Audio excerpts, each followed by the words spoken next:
भगवान कृष्ण कहते हैं, जब हम समर्पण के साथ कार्य करते हैं तब इससे हमारा मन शुद्ध हो जाता है और हमारी आध्यात्मिक अनुभूति गहन हो जाती है। फिर जब मन शांत हो जाता है तब साधना उत्थान का मुख्य साधन बन जाती है। ध्यान द्वारा योगी मन को वश में करने का प्रयास करते हैं, क्योंकि अप्रशिक्षित मन हमारा बुरा शत्रु है और प्रशिक्षित मन हमारा प्रिय मित्र है। श्री कृष्ण अर्जुन को सावधान करते हैं कि कठोर तप में लीन रहने से कोई सफलता प्राप्त नहीं कर सकता और इसीलिए मनुष्य को अपने खान पान, कार्यकलापों, अमोद प्रमोद और निंद्रा को संतुलित रखना चाहिए। आगे फिर वे मन को भगवान में एकत्रित करने के लिए साधना का वर्णन करते हैं। भगवद गीता के अध्याय 6 ध्यान योग में भगवान श्री कृष्ण ने इसी के बारे में बताया है। आज इस वीडियो में हम भगवद गीता के अध्याय 6 ध्यान योग के बारे में जानेंगे। प्रथम श्लोक में परम प्रभु ने कहा, वे मनुष्य जो कर्म फल की कामना से रहित होकर अपने नियत कर्मों का पालन करते हैं, वे वास्तव में सन्यासी और योगी होते हैं, न कि वे जो अग्निहोत्र यज्ञ संपन्न नहीं करते, अर्थात अग्नि नहीं जलाते और शारीरिक कर्म नहीं करते। अर्थात सच्चा योगी और सच्चा सन्यासी कौन है, इस विषय पर अत्यधिक भ्रम है। प्राय लोग कहते हैं, ये स्वामी जी फलाहारी हैं, इसीलिए अवश्य सिद्ध योगी होंगे। ये दुग्धधारी बाबा जो केवल दूध पर निर्भर रहते हैं, अवश्य महायोगी की अवस्था को प्राप्त होंगे। ये पवनधारी गुरुजी हैं जो कुछ ग्रहण नहीं करते, इसीलिए निश्चित रूप से इन्हें भगवत प्राप्ति हो चुकी होगी। भगवान श्री कृष्ण कहते हैं कि सन्यास के ऐसे बाहरी लक्षणों को दर्शाने से कोई ना तो सन्यासी बन सकता है और ना ही योगी। वे ज्ञानी जन जो अपने कर्म फलों का त्याग कर उन्हें भगवान को समर्पित कर देते हैं, वही सच्चे सन्यासी या योगी होते हैं। दूसरे श्लोक में भगवान श्री कृष्ण कहते हैं, जिसे सन्यास के रूप में जाना जाता है वह योग से भिन्न नहीं है। कोई भी सांसारिक कामनाओं का त्याग किए बिना सन्यासी नहीं बन सकता। अर्थात सच्चा सन्यासी ही योगी होता है, जो अपने मन को भगवान की प्रेममयी सेवा के साथ युक्त कर देता है। लौकिक कामनाओं का त्याग किए बिना कोई भी योगी नहीं बन सकता। यदि मन में सांसारिक कामनाएं रहती हैं, तब स्वाभाविक रूप से मन सांसारिक आकर्षणों की ओर भागेगा, क्योंकि यह मन ही है जिसे भगवान के साथ युक्त होना है, और ये तभी संभव है जब मन सभी प्रकार की सांसारिक कामनाओं से मुक्त हो। इसीलिए किसी को योगी बनने के लिए भीतर से सन्यासी बनना पड़ेगा, और सन्यासी केवल वही हो सकता है जो योगी भी हो। तीसरे श्लोक में भगवान श्री कृष्ण कहते हैं, जो योग में पूर्णता की अभिलाषा करते हैं, उनके लिए बिना आसक्ति के कर्म करना साधन कहलाता है, और वे योगी जिन्हें पहले से योग में सिद्धि प्राप्त है, उनके लिए साधना में परम शांति को साधन कहा जाता है।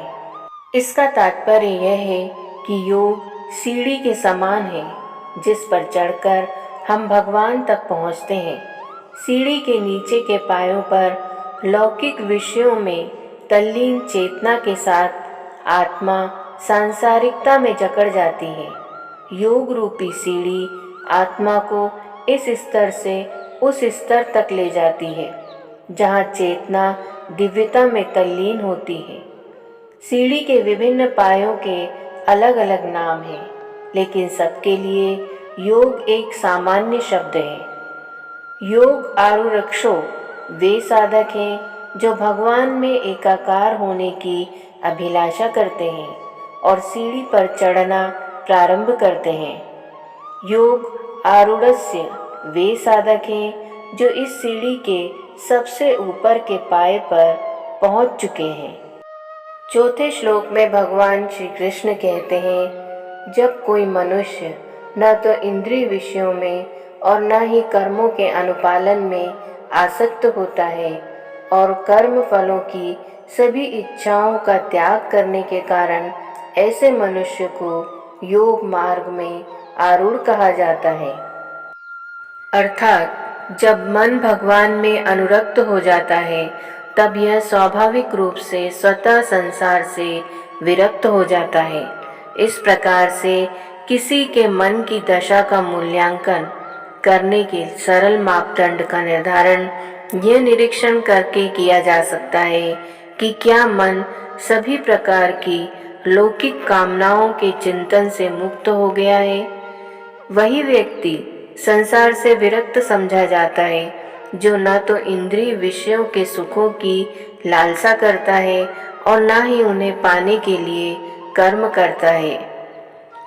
जब हम मन पर शासन करने की अवस्था पा लेते हैं तभी हम योग में उन्नत माने जाएंगे। 5वें श्लोक में भगवान श्री कृष्ण कहते हैं, मन की शक्ति द्वारा अपना आत्म उत्थान करो और स्वयं का पतन न होने दो। मन जीवात्मा का मित्र है और शत्रु भी हो सकता है। अर्थात जब हम आध्यात्मिक उन्नति के मार्ग में प्रतिकूलताओं का सामना करते हैं तब हम शिकायत करते हैं कि अन्य लोग हमारे विध्वंस का कारण हैं और वे हमारे शत्रु हैं, जबकि हमारा सबसे बड़ा शत्रु हमारा अपना मन है। विध्वंस का कारण यही मन है।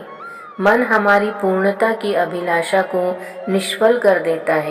श्री कृष्ण कहते हैं कि एक और जीवात्मा के परम हितैषी के रूप में मन में हमें अधिक से अधिक लाभ प्रदान करने की क्षमता होती है तथा दूसरी ओर उसमें हमें अधिकतम हानि पहुंचाने की भी क्षमता होती है। नियंत्रित मन कई कल्याणकारी कार्य पूर्ण कर सकता है, जबकि अनियंत्रित मन अति अधम विचारों के साथ हमारी चेतना को विकृत कर सकता है। मन को मित्र के रूप में प्रयोग करने के लिए मन की प्रवृत्ति को समझना आवश्यक है। 6ठे श्लोक में भगवान श्री कृष्ण कहते हैं, जिन्होंने मन पर विजय पाली है मन उनका मित्र है, किंतु जो ऐसा करने में असफल होते हैं मन उनके शत्रु के समान कार्य करता है। इसका तात्पर्य यह है कि हम जिन लोगों को अपना शत्रु और हमें हानि पहुंचाने की सामर्थ्य रखने वाले समझते हैं उनसे संघर्ष करने में ही हम अपनी विचार शक्ति और ऊर्जा को नष्ट कर देते हैं। वैदिक ग्रंथों में कहा गया है कि काम, क्रोध, लोभ, ईर्ष्या, मोह इत्यादि जैसे शत्रु हमारे भीतर रहते हैं। ये भीतरी शत्रु बाहरी शत्रु से अधिक घातक होते हैं। बाहरी दुराचारी लोग हमें कुछ समय के लिए चोट पहुंचा सकते हैं, परंतु हमारे मन के भीतर बैठे दानों में हमें निरंतर दुखद अवस्था में रखने की क्षमता होती है। हम सब ऐसे लोगों को जानते हैं जिन्हें संसार में किसी वस्तु का अभाव नहीं होता, किंतु फिर भी वे दयनीय स्थिति में रहते हैं क्योंकि उनका अपना मन हताशा, घृणा, तनाव, चिंता और कुंठा द्वारा उन्हें निरंतर संताप देता रहता है। 7वें श्लोक में भगवान श्री कृष्ण कहते हैं, वे योगी जिन्होंने मन पर विजय पाली है वे शीत, ताप, सुख दुख और मान अपमान के द्वंद्वों से ऊपर उठ जाते हैं। ऐसे योगी शांत रहते हैं और भगवान की भक्ति के प्रति उनकी श्रद्धा अटल होती है।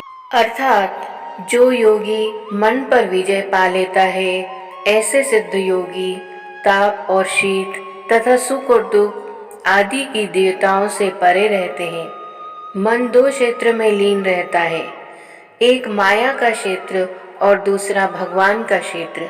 यदि मन संसार की विषयासक्त द्विविधताओं से ऊपर उठता है तब वह सुगमता से भगवान में तल्लीन हो सकता है। इस प्रकार श्री कृष्ण कहते हैं कि सिद्ध योगी का मन समाधि में स्थिर अर्थात भगवान की गहन साधना में लीन हो जाता है। 8वें श्लोक में भगवान ये बताते हैं, वे योगी जो ज्ञान और विवेक से संतुष्ट होते हैं और जो इंद्रियों पर विजय पा लेते हैं, वे सभी परिस्थितियों में अविचलित रहते हैं। वे धूल, पत्थर और सोने को एक समान देखते हैं। अर्थात ज्ञान गुरु के वचनों को सुनकर और धार्मिक ग्रंथों के अध्ययन द्वारा प्राप्त की गई सैद्धांतिक जानकारी है।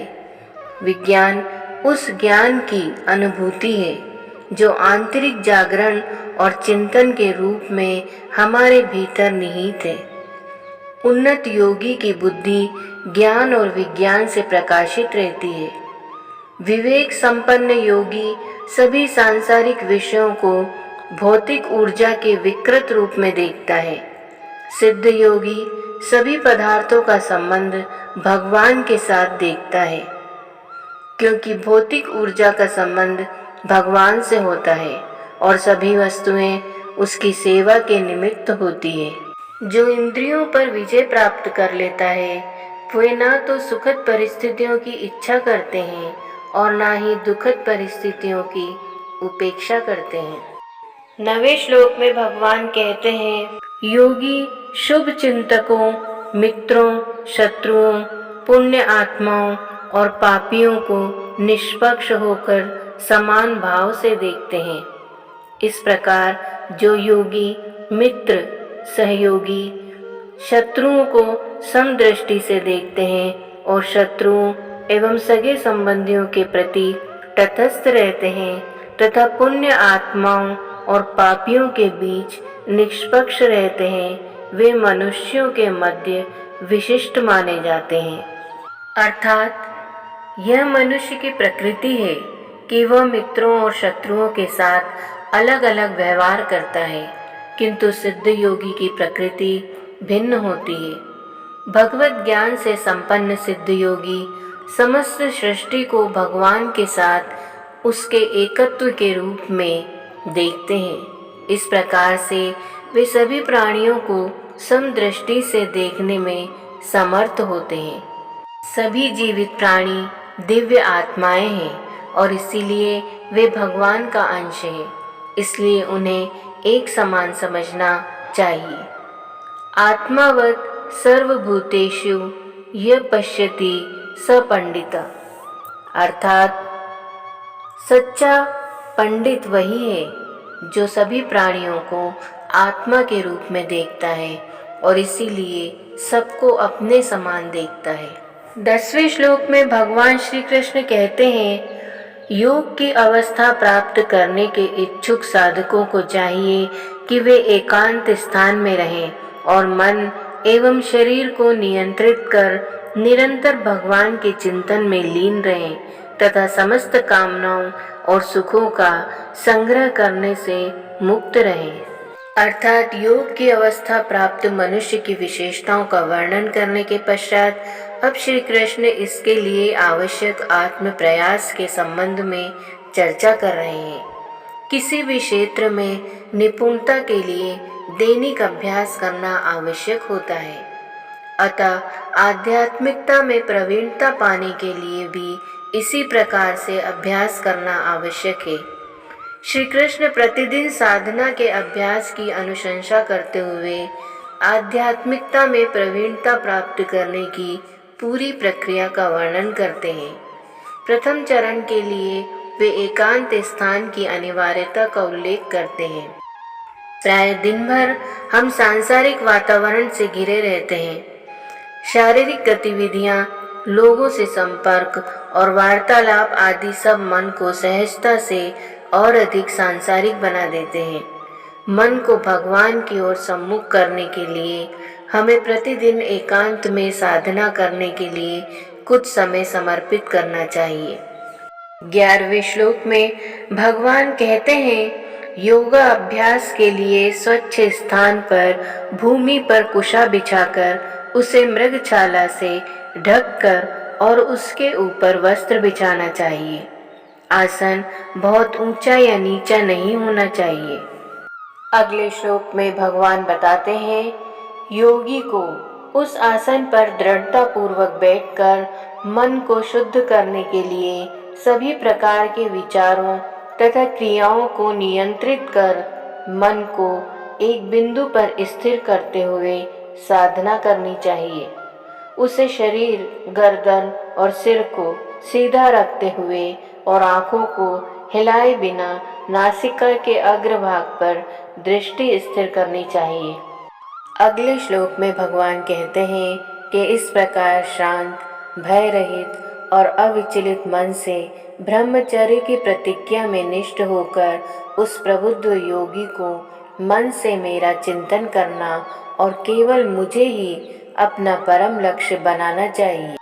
भगवान श्री कृष्ण आगे कहते हैं, इस प्रकार मन को संयमित रखने वाला योगी मन को निरंतर मुझ में तल्लीन कर निर्वाण प्राप्त करता है और मुझ में स्थित होकर परम शांति पाता है। 16वें श्लोक में भगवान कहते हैं, हे अर्जुन, जो लोग बहुत अधिक भोजन ग्रहण करते हैं या अल्प भोजन ग्रहण करते हैं, बहुत अधिक या कम नींद लेते हैं, वे योग में सफल नहीं हो सकते। अर्थात साधना का ध्येय और इससे प्राप्त होने वाले अंतिम लक्ष्य का वर्णन करने के पश्चात श्री कृष्ण कुछ नियमों का पालन करने के लिए कहते हैं। श्री कृष्ण कहते हैं कि वे मनुष्य जो शरीर की देखभाल के नियमों को भंग करते हैं, योग में सफलता नहीं प्राप्त कर सकते।